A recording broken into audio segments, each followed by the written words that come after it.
이낙연 국무총리 후보자에 대한 국회 인사청문 보고서 채택이 난항을 겪고 있습니다.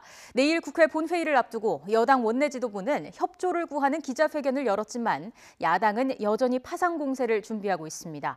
국회 취재기자 연결합니다. 조성호 기자. 네, 국회입니다. 네, 더불어민주당 우원식 원내대표가 오전에 기자회견을 열었는데요. 어떤 내용이었는지 전해주시죠. 네, 우원식 원내대표가 오전 10시에 국회 원내대표 회의실에서 기자회견을 열었습니다. 이낙연 국무총리 후보자 인사청문회 절차가 예정대로 진행되도록 야당의 협조를 구한 건데요. 우 원내대표는 입장을 바꿔놓고 생각해보면 문재인 대통령이 후보 시절 약속한 인사원칙에서 후퇴했으니 직접 사과하고 재발 방지를 약속해달라는 야당의 주장도 이해는 한다며 운을 뗐습니다.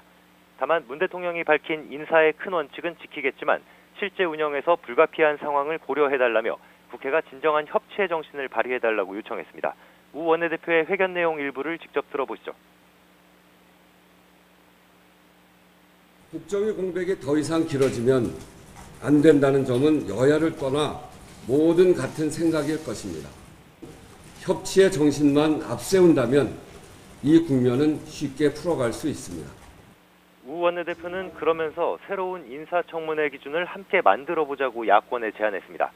대통령이 말한 5가지 원칙을 준수하면서도 국민이 받아들일 수 있는 합리적이고 현실적인 기준을 만들면 여당도 법 통과를 위해 적극 협조하겠다고 덧붙였습니다.